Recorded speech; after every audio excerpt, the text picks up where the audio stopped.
Welcome to Everything Marketplaces, where we talk with marketplace founders and leaders from some of today's top marketplaces. So this is episode 12, and we have the one and only Lenny Rachitsky on as our guest. So Lenny, I mean, you're pretty much a legend when it comes to marketplaces, and I couldn't be more excited to welcome you on as our guest today.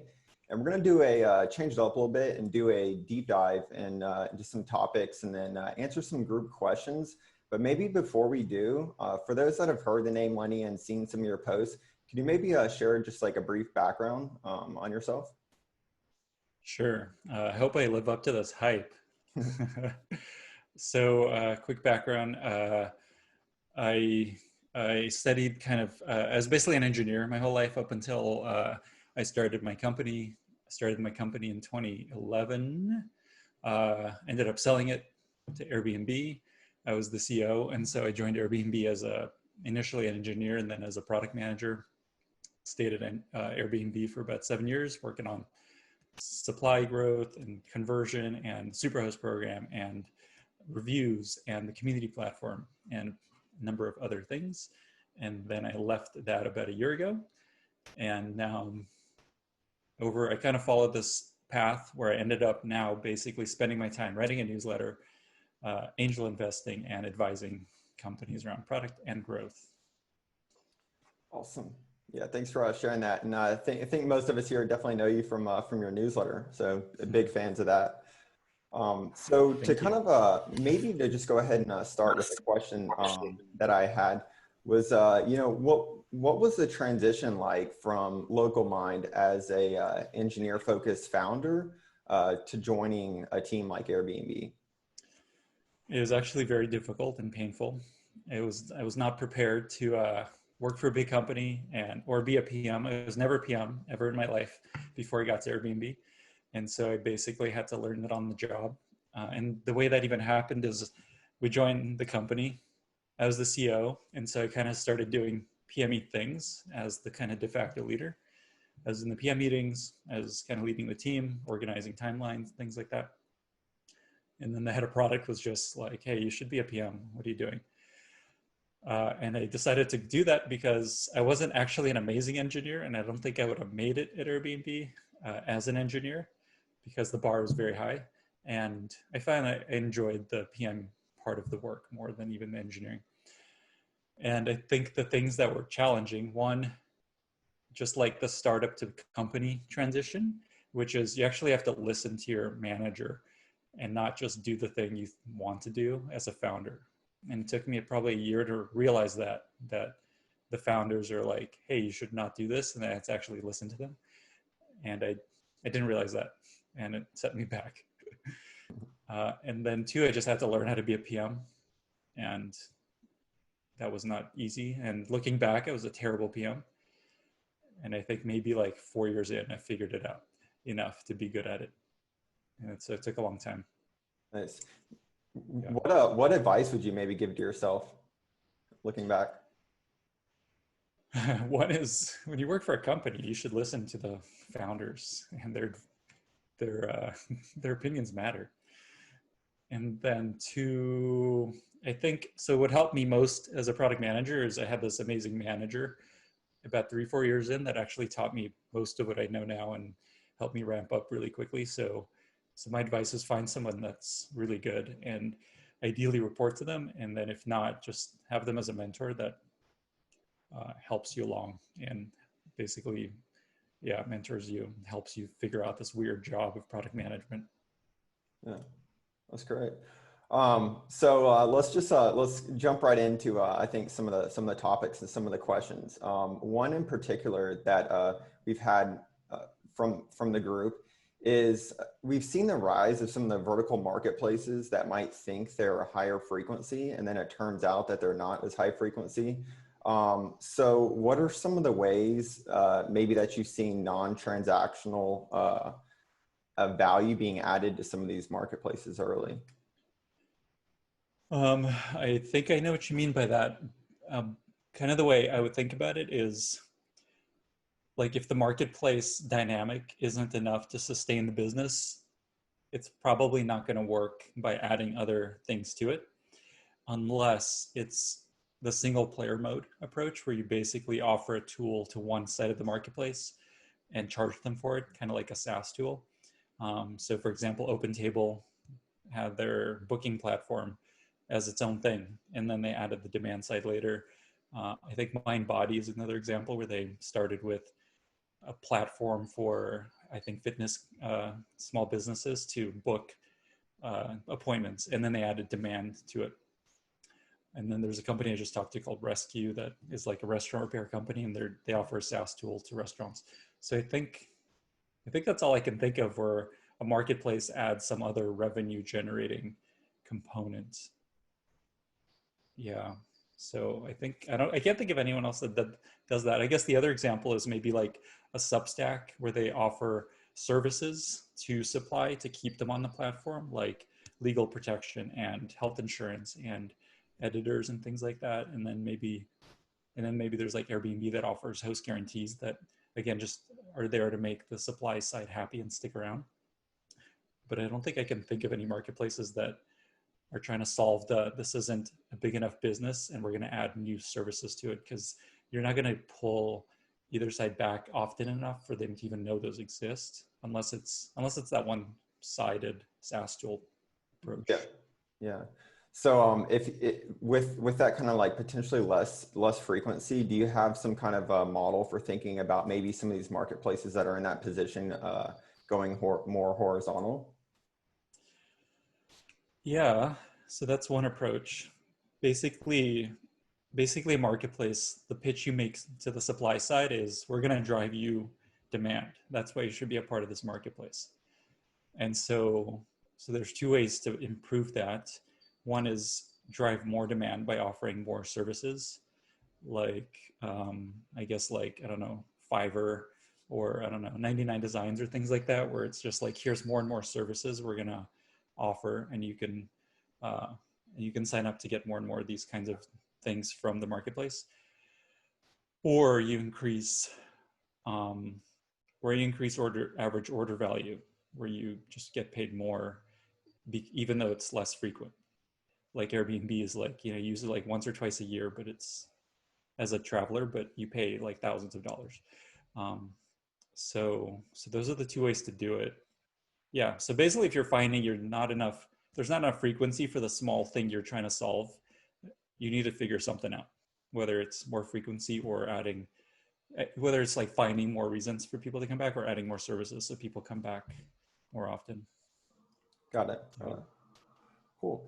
And then, so another kind of question that's a little bit related to that is, so you've spoken in the past a lot about finding out like what's meaningful revenue for supply side, right? So what are some ways, aside from just directly speaking with, supply, but kind of given the variance of supply? So for instance, at Airbnb, from couches all the way up to plus, what's a way that you identified what's meaningful to supply and kind of measure that? Yeah. So where this comes from is, when you're trying to build a marketplace, in order for your supply to want to be on your platform, one of the things I look for is, are you going to offer them meaningful income where it's worth their time? Like, for example, why would I host an Airbnb? Is it worth the time and effort it's going to take? And Rover, I always think about, where you like watch a dog for $50. And so the way I think about meaningful, I think it's in the eye of the beholder. How much is it worth it to me to do this work, and how much am I getting out of it? So I think part of the answer is talk to your potential supply and figure out what would be worth it to them. Two is, I would look at, what are other marketplaces offering these people? What other options do they have? And then what's the range? So that there's like, I don't know, Airbnb on one end, where you're making maybe $100 to $500 a night, or even just like a few hours of work to clean the place and then meet your guests. And then maybe at the other end of the spectrum, I don't know, maybe HipCamp, where it's like 25 to $100. Maybe Rover is like $50 a night. So I would look at that, like, what are the ranges of other marketplaces? What are they offering? And then three is, in the end, people are just deciding, is this worth my time? So I would think about, what other options do people have to make money for that much work? So like, what else can they do? Can they get a job at Starbucks? Can they Can they work, I don't know, at a restaurant? Can they do other things? And what is worth it to them to not do those things and instead, deliver groceries or drive people around? So I think the bottom line is it all depends on where you live, the type of work they're doing, how hard it is, and then what other options exist. Cool. That's great. So we're going to just jump right into some of the questions from the group, if that sounds good to you. So those are just the initial questions that we had. So Tom, do you want to come on? Sure. Hey there. Hey, Tom. How are you? Good. Yeah, I am head of product at Turo, and one thing that we've been working through is on the supply side. Extensions and trip modifications are a lot of hassle for the host, but in travel, guests need a lot of flexibility. How did you navigate that if you had access to that at Airbnb? Basically trying to decide who to prioritize, supplier demand. Yeah, or just how you navigated the process. Guests expect, as they get with, in the case of Airbnb, traditional hotels with almost endless flexibility. Yeah. And same with traditional car rentals.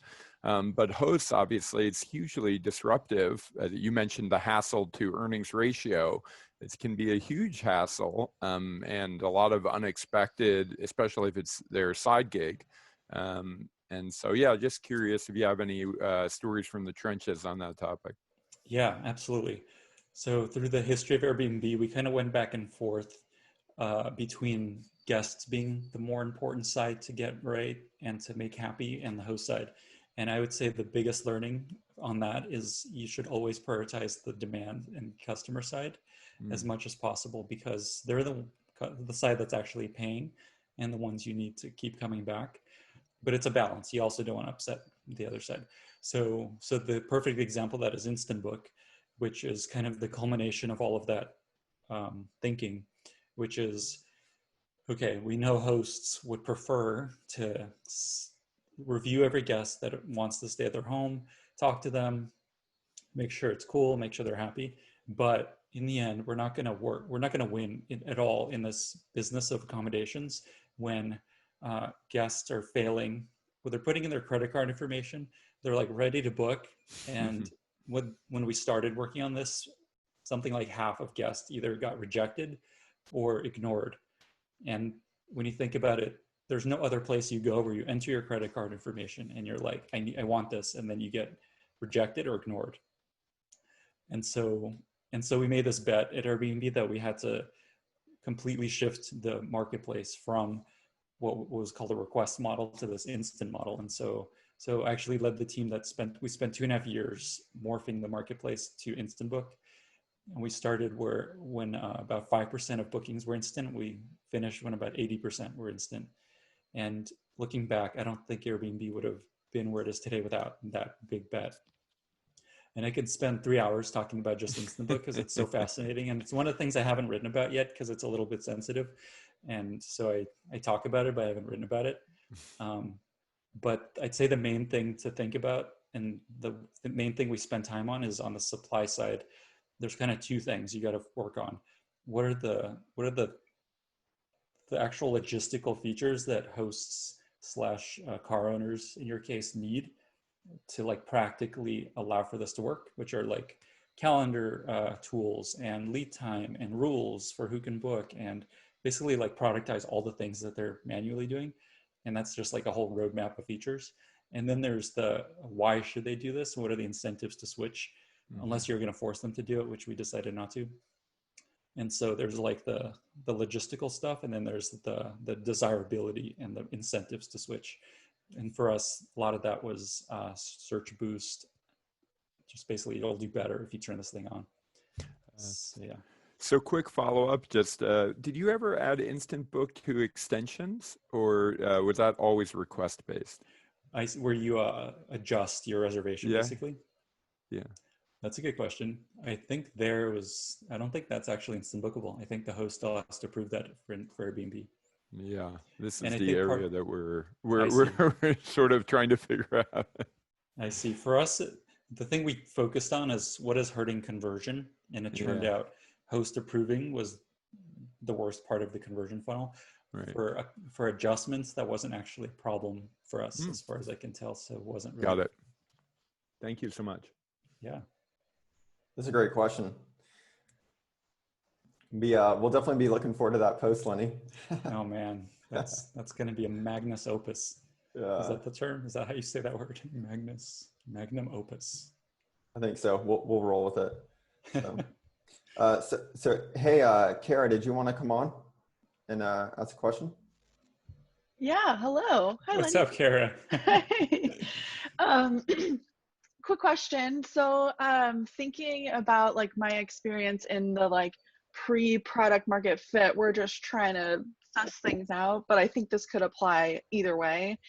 When you're thinking about like driving initial supply, driving initial demand, you have a lot of great tactics for that. How do you know if testing out a tactic just needs a little bit more time and keep trying, or like just stop wasting your time, go do something else? Oh man, that's a great question. By the way, Kara and I are friends through our there's a Slack community that I have for paid subscribers of my newsletter, and so this is funny. I think part of this is there's like a magic that is hard to really quantify and nail down, and a lot of it just comes down to you never know. Because if you can turn this into a step by step, I think everybody would build very successful startups over and over, which it doesn't happen. I'd say that the main thing I look for is just like passion from people and how much excitement is there, just like visible excitement, like how excited are people about this thing, even if there's no metrics. So there's like how excited are people, and then how many people are there that will pay for this thing, because you can get a lot of small group of very excited people, but you can't build a business on a small group of very excited people if you can't scale that. So I think that's one thing I would just look for, is how excited do people get about this thing? And then there's just like how many of these people are there. The other just classic thing you look for is retention around product market fit. Like, are people continuing to use this thing? So I don't know if your product is launched or not, but retention is the thing you always come back to, because people can say they love it, and then if they aren't using it, they don't actually love it. Yeah, that's the best answer I got. That's helpful. Thank you. Cool. And then we got Levi. You want to? Good morning, everyone. Or good morning, Levi. where people are. Hey, Lenny. So I've got two questions here. The first one, you kind of talked a little bit about that, which was this whole notion of instant book. And so if you want to sort of pass that off to a later post, happy to do so. But I think as like marketplace founders, like we often walk this tightrope of wanting as little friction in the way to make transactions take place.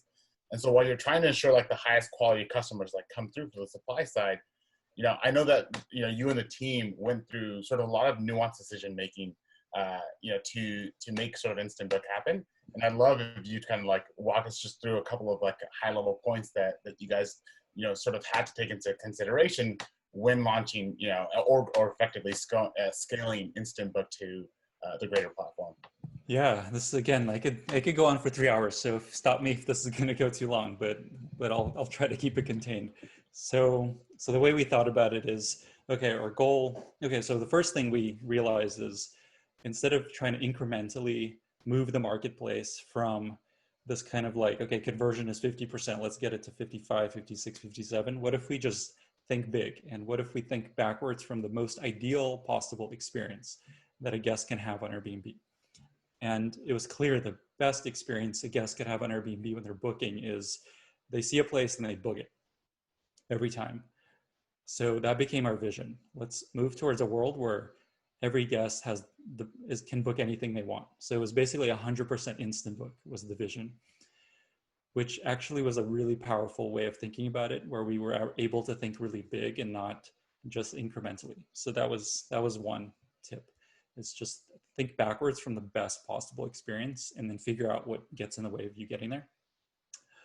2, when we thought about the problem, we basically broke it down to what are the levers we can move to get all bookings to be instant bookings, so to get to 100%.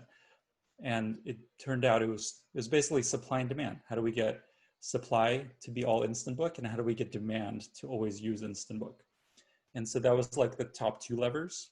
And then within each of those, this might be getting too much in the weeds, but there is basically eligibility and adoption, which just means, can a host use instant book, and then do they choose to use instant book? And then can a guest use instant book, and do they choose to use instant book?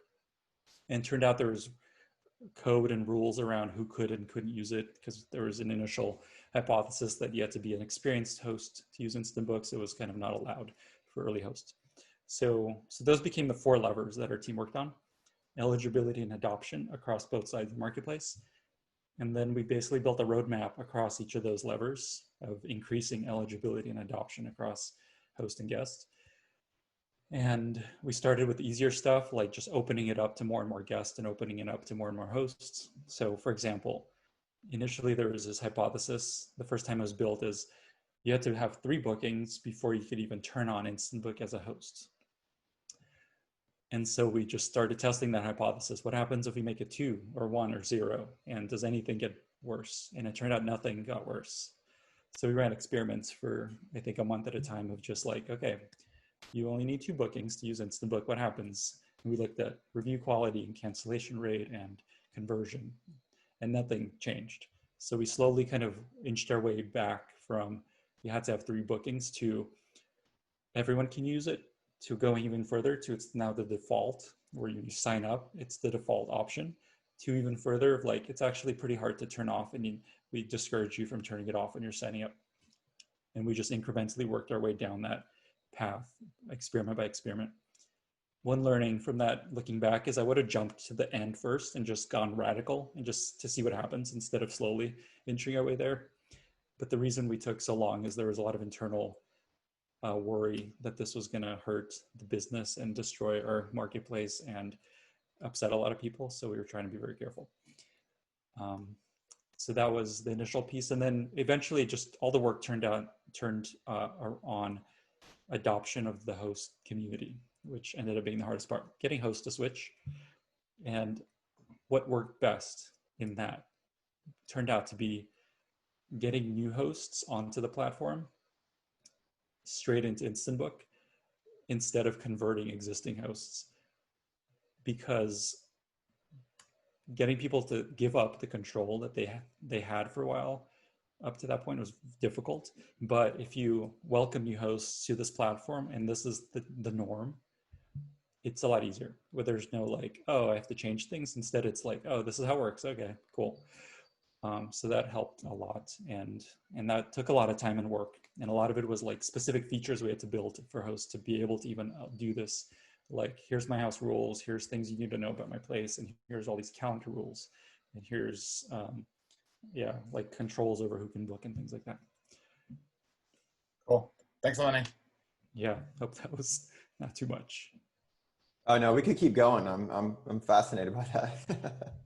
So just so we can know like a sense of a timeline on that, since maybe you guys first started testing to that kind of became the default. I guess in some sense, like what was it was 2.5 years from 5% of bookings being instant to about 80%. And the reason we stopped at 80 is the upside to the business just wasn't high enough to keep pushing. And to keep pushing, we'd have to basically force hosts to use it. And it just didn't feel worth it. There'd be too many upset hosts, and just wasn't worth it. So yeah, 2.5 years, a lot of time and energy. That's a lot. Yeah. And I think it took that long because it was already like, I don't know, multi-billion-dollar business with a lot of business happening, and we didn't want to break it. Yeah. Cool. We got Drew, did you want to come on? Sure. Hey, everybody. Can you hear me? Yeah. Cool. Hey, Lenny, you wrote a great post on using referral programs in marketplaces. And I wanted to know, how do you think about designing a referral program for the demand side versus the supply side? Like, what are the nuances? Which side would you incentivize more? Yeah, just what you're thinking there. What's up, Drew? I didn't realize that was you. Another online friend. Yeah, thank you for having me in your community, by the way. It's great. Oh man, my pleasure. Okay, so your question is how to think about demand versus supply incentives for the referral program. Got it. So one quick thought is with Airbnb as one example, it was actually the incentives had to be very different because for travelers in Airbnb, we don't actually have your bank account, so we can't send you money. On the host side, we have your bank account because we're already paying you, so we can send you money. And money is always better. Cash is the best incentive, is what I find with referral programs. So if you can do that, you should try to do that. But on the guest side on Airbnb, we couldn't. And so the incentive was essentially travel credit. So I think you got, I don't know, $75, now maybe 25 bucks initially of travel credit. And then on the host side, we offered you cash, and it initially was $50, and then we tested $100, and then it ended up being a sophisticated model that figured out how much your supply is going to be worth to Airbnb, and we offered you an incentive correlated with that. So it was like $1,000 in, I don't know, San Francisco, and then $100 in Paris, where there was a lot of supply. So I guess that gets to the second point. So one is try to do cash if you can, and if not, it's just a question of what is the biggest and the best incentive you can offer that is worth, the ROI is worth it to you. And then two is as much as you can, and this, you need like, real data science and engineering to do this well, but build a model that basically figures out how much is this person worth to you, and then offer them something custom if you can. And then that also just connects with like supply and demand is worth very different values to you as a marketplace. So for Airbnb, we're often supply constrained, so we're willing to pay a lot more versus on the supply side, sorry, on the demand side. So think about just how much is each side worth to you. The other thing I learned is there's kind of like many parts to our referral program. There's eligibility, who's eligible to even send referrals. So at Airbnb hosts, we're only eligible after, again, I think a booking or two. And so that was an opportunity to expand the program. So anyway, eligibility. Then there's discoverability. A lot of people think, okay, I have a referral program. Everyone's gonna find it and use it, but that is not true. And so what you have to do is make it very clear that it exists and make it very prominent, and keep pitching people like make $100, refer new people. So discoverability is a big opportunity. Then there's motivation. Give people the motivation to do this. Like, how do you get them to even care about referring people? And this touches on another part of the referral program strategy is, I think referrals only work if word of mouth is already happening. If word of mouth is one of your bigger levers, referrals are just a layer on top to create a little more incentive. And so I don't know if they work if word of mouth is not already strong. And so then, yeah, motivation is a big part of it. Then there's just like conversion of the referral experience. And then there's the financial efficiency. How much are you paying? How much are you getting out of it? So those are kind of the 5 things. And then I have a post that I wrote all about this that you mentioned in your post today. So this has all that in there. If you just Google Lenny referral program. Thanks so much, Lenny. Yeah. Awesome. It's cool to see you in person, Drew. So, and then Hey, thank you for having me. Yeah, cool. So, hey, Rich, did you want to come on? Yeah, sure. Lenny, I was reading about product market fit, and I've obviously read the one that Superhuman founder wrote as well. And it seems like for software and maybe for more like consumer facing, low average order value marketplaces, those feelings of product market fit are probably more obvious and happen sooner. Running a B2B marketplace with high average order values, much lower frequency, it's hard to know if like getting a client is a sign of product market fit or just some like, random event that's happening. Do you have any views on B2B marketplaces and product market fit? Yeah, the way I think about marketplaces, just to simplify them in many cases, is it's just two different customers. And so in a B2B marketplace, you're basically selling to to businesses. And so to simplify, what I would just use is the same rules that people use for just B2B, B2B retention. So how do you measure if B2B businesses are doing well in general? Just like ignore the marketplace side of it for now. And so the way people normally do that is essentially the same stuff I put in that post and that other retention post, is just like, so retention is one of the main ways, just to know if you have product market fit. Like, all product market fit means is people want what you're making. And so the ways to measure that are they coming back enough? And so there's some benchmarks in that post that I shared of just like, here's what's a good retention number for people coming back within 6 months across, and most of it is actually B2B businesses in that article. So retention, just like what percentage of people that buy something or businesses that buy something come back in 6 months. So that's one. Two is there's, the Sean Ellis question of how disappointed would you be if this thing disappeared, and that's a way to do it if retention isn't, if you don't have enough data on retention. The other thing I find is, and that I've heard a lot of people share, is especially for B2B, is you want to see a lot of organic growth. You want to see people just like coming and finding you, and your customers sharing what you're doing with other people, and they come to you, because that shows there's a need that's being filled and that you're solving a real problem. So that is the way I think about it. And then maybe one other piece is on retention for businesses. There's two versions of retention. There's customer/logo retention, and then there's net revenue retention. So on the customer logo retention, you basically don't want people to leave. You want it to be very low. You want like the number of customers that are actually leaving and not coming back to be a very small number, especially if it's a subscription. I don't know if your business is subscription or not. Not subscription, no. That's okay. The challenge. Got it. Not a subscription business. Yeah. I see. Okay, then forget this part. Forget what I just said, because I think this only applies to subscription businesses. So then I would just think about how many people are coming back within 6 months, and then use that post that I shared as a benchmark. Got it. Thank you very much. Yeah. Cool.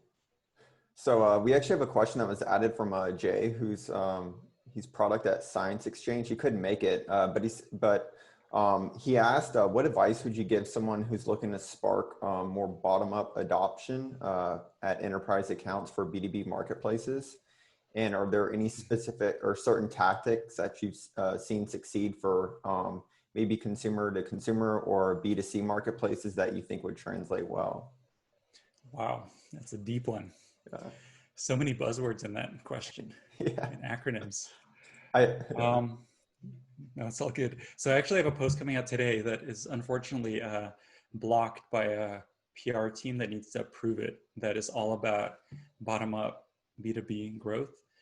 And so I think that will give him or her some of the answers.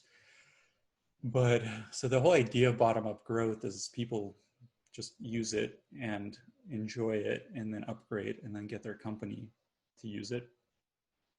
And so in order to spark more growth, I think what I would think about is just consumer product growth, because it's just regular folks that are using it generally. So how do you get to people in general? And that's basically a consumer product. And so it's all the traditional ways that people grow consumer products, word of mouth and performance marketing and SEO and sales, like simple sales. So I have this post about like the first 1,000 users at a consumer product, which might be helpful. But I guess let me share a framework that I use when I think about just consumer growth. Actually, all growth. There's only 4 ways to sustainably grow any business, if you think about it. There's performance marketing, where you run ads, you make money to pay for more ads, and it creates a loop of customer growth. So performance marketing, sales, hire a salesperson, they get you customers, you can pay for more salespeople, and you grow and grow and grow. Then there's content, which is SEO and viral videos and viral blog posts that just bring people to your site. And ideally it's user-generated content where your users write some stuff, drive some SEO, brings people to your site, sign up, they write some stuff, and it creates a loop of growth. And then virality is the fourth, which is users inviting their friends, telling their friends about it, referrals, things like that. So those are the four general ways to grow anything that sustain themselves. And then everything else is just like a little boost that goes away, like PR and events and product hunt and things like that. So I'm actually working on a whole post all about that, but that's the TLDR. Awesome. Thanks for sharing. We'll keep an eye out for that post. So. It's a ways away. It'll come out someday. Cool. Hey, Levi, did you want to come back on with that?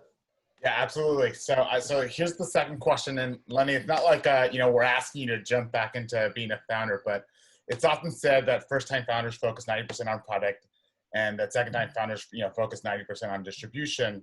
If you were to start and bootstrap a marketplace like today, what type of marketplace would it be? And B, which network would you sort of choose to piggyback off for that initial growth? I know you said that people often say that, but I wonder if it's just one tweet that somebody shared that sounds nice. That's fair. That's fair. Because I don't know if that's true, but it sounds nice. It's like a clever tweet. But to answer your question, if I had like an amazing marketplace business idea, I would probably do it. So I don't have anything amazing. But I am really into B2B marketplaces recently because it feels like it's a new area that hasn't worked yet, but it's starting to work. So if anything, I would focus on B2B marketplaces because they have a lot of the same advantages as enterprise businesses and just B2B businesses in general, which is people have money to spend and it's reliable and customers don't leave and there's a lot of growth opportunities. So anyway, I'd probably think B2B if I were to start something.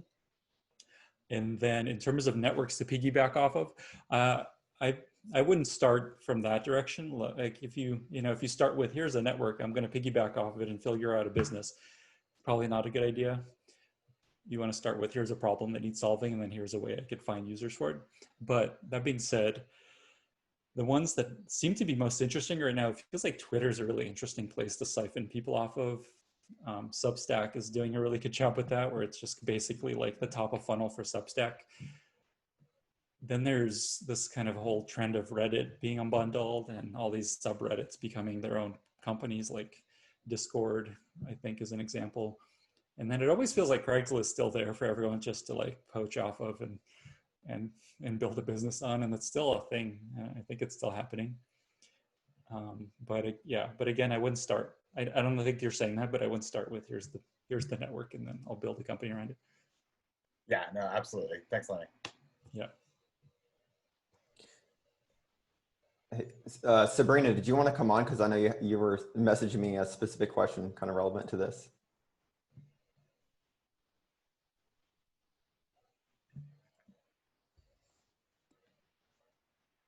Oh, you're on mute, Sabrina. Yeah. There Hi. you go. Cool.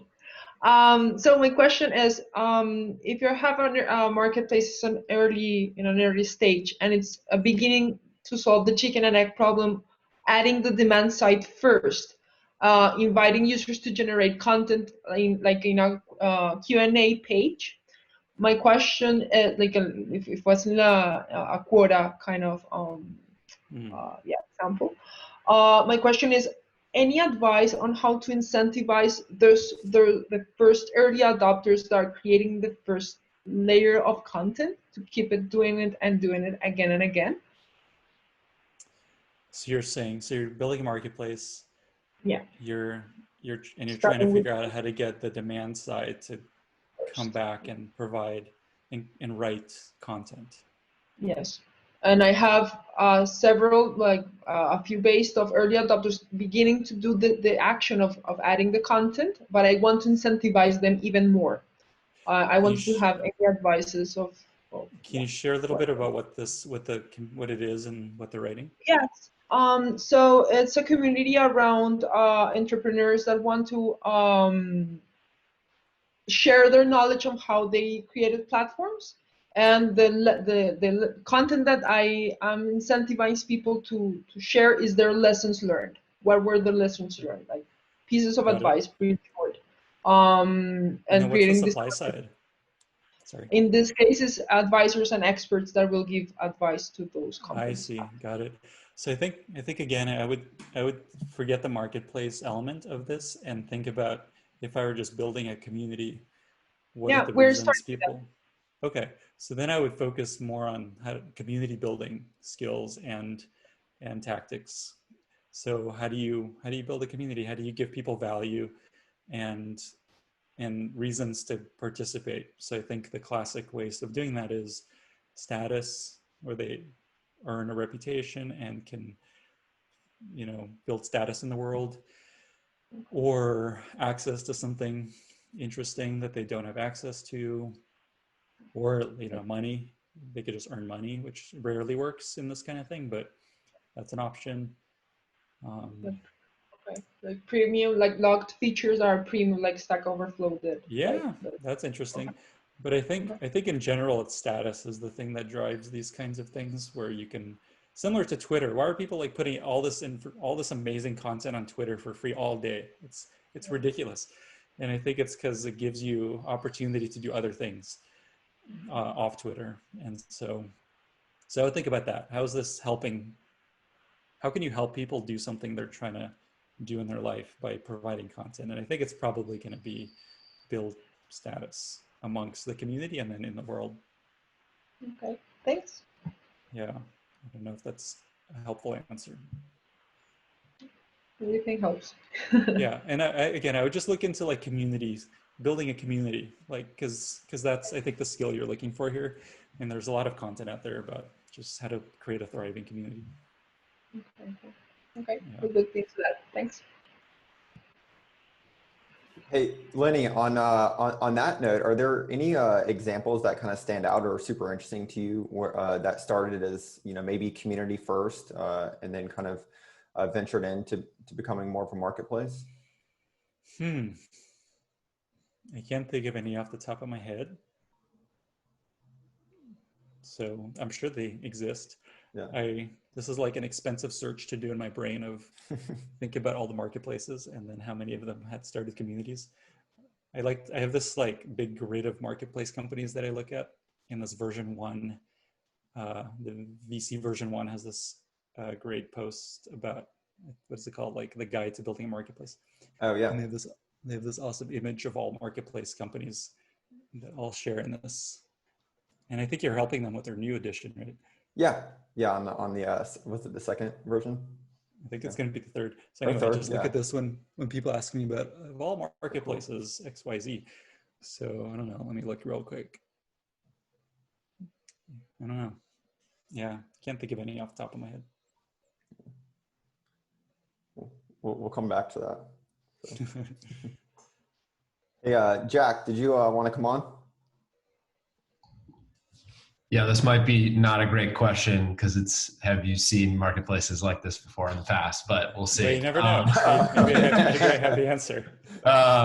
Maybe the search will work for this one. Yeah. But Lenny, good to connect again.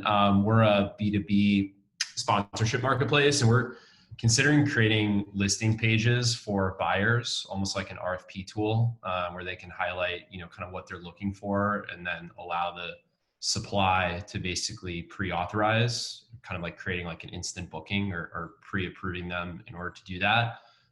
One is a way to give supply something to do, because right now they just list and wait, but also as a way to encourage demand to come back to the app. So was curious if you've seen anyone use that successfully, or any other examples, and if there's any concerns in your mind or something to kind of watch out for in flipping it and then allowing traditionally the other side to apply to the other than how it's traditional. And so just to understand, what is it they're doing? They're pre-approving certain kinds of transactions?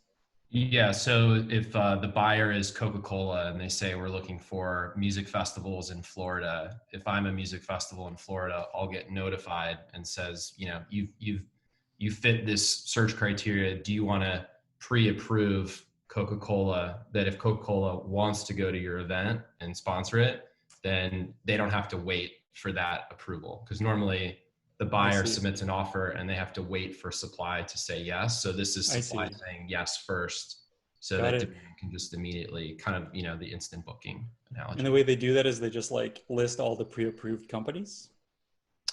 Well, we're thinking like the brand pages would basically create, you know, a list of here's the 50 companies that are looking for things, and then supply can now, it's almost like a marketplace for them where they can go in and see all the buyers that they match with and say, yes, this one works. Yes, yes, yes. No to the cigarette company. No to the alcohol company. Got it. Just in case they happen to come and try to book you.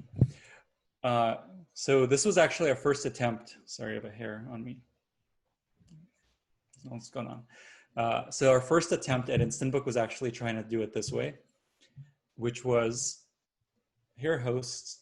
So actually there were two attempts. One is, as a guest, I could message a bunch of hosts at once, and then hopefully one of them approves you, and then you don't have to wait one by one. So it creates a pipeline versus a serial. And that ended up just like confusing travelers and bothering hosts, and it just didn't work.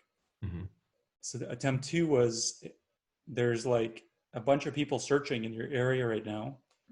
You should just either pre-approve them or message them proactively and tell them, hey, it looks like you're checking out San Francisco. You want to stay at my place? Here's a cool deal. And that just, I don't know. I don't think we even launched it because it just, and I know it's different what you're talking about, but it just felt weird for people to be contacted without them reaching out first. So then eventually we went to this Instabook model where it's just like, boom, you're done.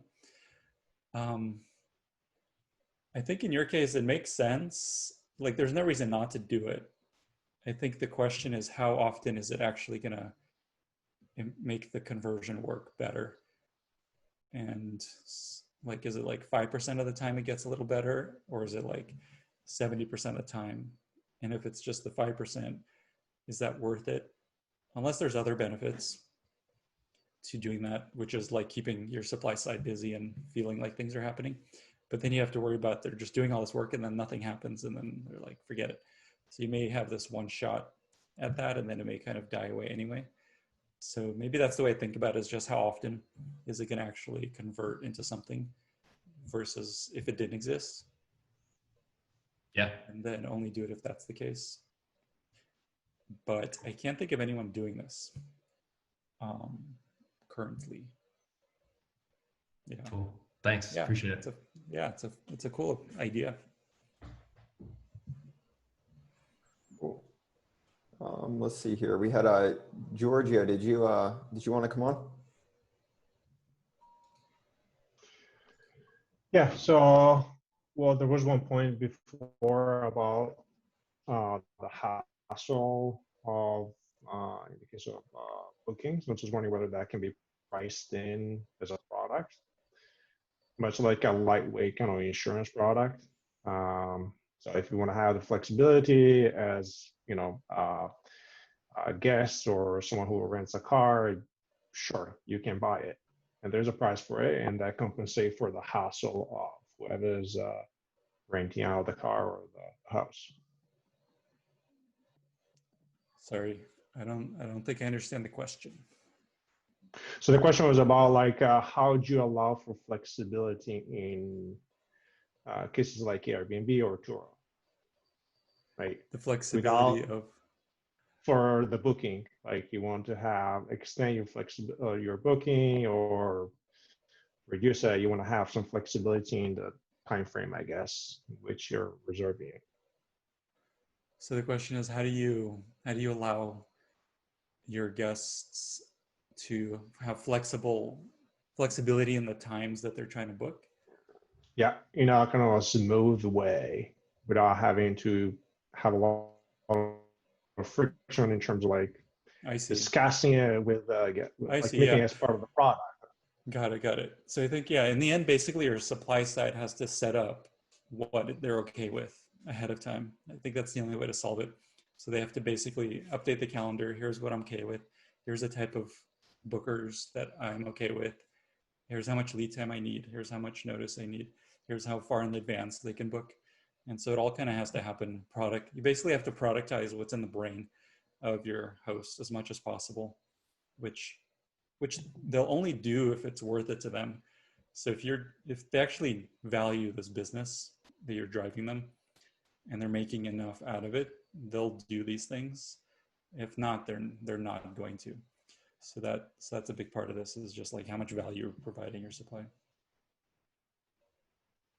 Yeah. I hope that's useful. So then I have another question about related to Airbnb, which I kind of always wonder about, so I guess you're the right person to ask. So in the case of marketplaces in which the products or the services are somewhat commoditized, the price is fixed and it's fine.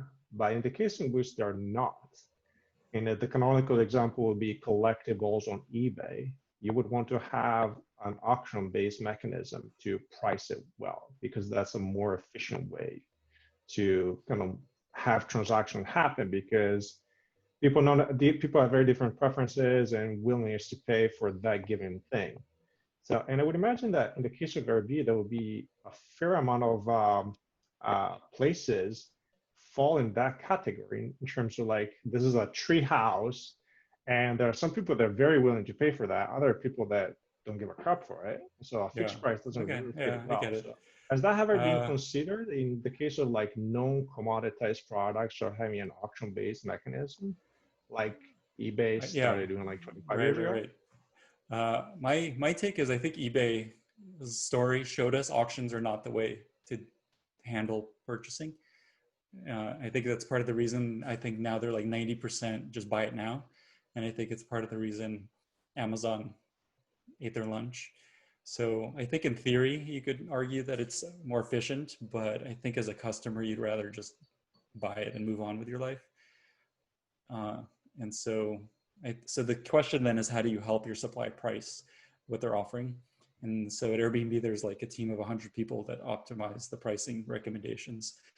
And it's kind of this thing you could always make better and better and better, but you kind of just want to start with something simple and then keep working on it. So at Airbnb, it was like they started working on the pricing recommendations in 2012, and I think there's still a team working on it. So that's the way I would think about it. Just how do you give your supply a recommended price that's smart, and that's it. I would probably avoid auctions. Cool. Hey, Lenny, on that note, as far as the price recommendations for some marketplaces like HipCamp, for instance, I'm not familiar if they do price recommendations, but is that something that they do, or you see it's quite common now? Yeah, I think they do. And I think there's actually, you have to be careful with it. There's regulation around how much you can do for your supply, and if you basically are managing the supply, you become legally liable if anything goes wrong. So there's kind of this fine line of how much you can do for them versus they have to decide themselves. Yeah. So I think HipCamp does give like here's a number we recommend. Cool. Yeah. And cool. So we don't have too much time, but let's see. Rich, did you want to come on? Because you had a question about the growth. I know that was kind of interesting. Yeah, Lenny, I loved your grids on the 4 ways of basically growing. I focus a lot on SEO, but I'm just curious, do you think that all 4 grids can apply for any business type, or do you think that some work better? Absolutely not. And that's kind of what this post is going to be about. Is there's actually a really good one out there already by Casey Winters on First Round. If you just search Casey Winters First Round, he has this really great table of, if your company is doing this, most likely this is the way you're going to be able to grow. So in the case of SEO, if your users are creating content for you, SEO is going to be an awesome opportunity for you to grow. For paid, essentially, if your revenue is high enough where and LTV is high enough that you could afford to run ads to drive traffic, then paid is going to be good for you. I think sales is a similar one. And then virality is usually if you need friends to make it worth it. And if you want to talk about it often because it's so delightful or useful, then virality is probably what's going to work for you. So I would check that post out. And it's very hard to add other pieces that just aren't a natural fit, especially as like the main growth engine. Usually there's just like one engine that's driving most of your growth. And then you could add incremental accelerants later. So at Airbnb, word of mouth is most of what drove Airbnb early on, which is a very excellent lever to have. And then we added on paid growth and then referrals and then some SEO, but they were never the majority. It was always just like another 10 or 20% increase in growth. Super helpful, thank you. Awesome. And then, sorry, let's try to, can we squeeze one more in, Lenny? Yeah. Okay, cool. Hey, Carmelo, did you want to come on? Because I know that was kind of relevant. Yeah, definitely. Well, thanks, Lenny. I was watching some of your YouTube talks the other day from a while back, a few conferences, and you talk a lot about on the supply side how most P2P marketplaces do some sort of direct sales to kind of crack that chicken and egg problem. Can you talk about ways to fill that direct sales pipeline? We use Craigslist, for example, and there's only so many people we can contact on there. We're constantly kind of out. So ways that you've seen other marketplaces kind of fill that pipeline. Yeah, let me just post this thing in the chat. Basically, like I haven't done sales in my life really, and so it's really a sales skill. And so this post that I wrote around B2B, how B2B businesses got started is the closest answer I have for you, which is all the ways to find your early customers, especially if it's a B2B business. And then I have that other one around consumer apps. So it's a lot of like, it's all like lead sourcing, and that's its own skill that I don't actually have a lot of depth in. So I'm not the best person to give you that answer. But like at Airbnb, as an example, it was just like looking for homes that are hosted on Craigslist and then contacting them and then suggesting they host an Airbnb. At Uber, it was a lot of performance marketing and referrals programs. I don't know, what else is there? Like the post that's coming out today, I looked at like Zoom, for example, and it was just like going to enterprises and just pitching them on Zoom. So I think it's just like cold outreach. Yeah. So yeah. Cool. Thank you. Those kinds of things. Yeah. Cool. Awesome. Well, Lenny, I mean, based off of kind of some of the questions that we have and whatnot, is there anything that comes like to mind that you want to share with the group, or? I'd say I came back to this point a couple times, but I'd say when you're building a marketplace, don't overthink it and feel like there's something magical about the fact that it's a marketplace. It's usually a lot simpler to think of it just as any other business. And now there's just two customers and you have to make them both happy. And so I would just come at it that way as much as possible. And that simplifies a lot. And then you could find there's a lot more content and learnings out there in the world of how to satisfy an individual customer. Awesome. I love it. Well, cool. Well, wow, we can't thank you enough for your time on this. This was great. So just anything that you want to share with us, like as far as where we can follow you for those that got to do the plugs. Right. I'm on Twitter at Lenny San, and then I have this newsletter, lennysnewsletter.com. How simple and convenient. Awesome. We're going to require it for everyone to join the group in the future.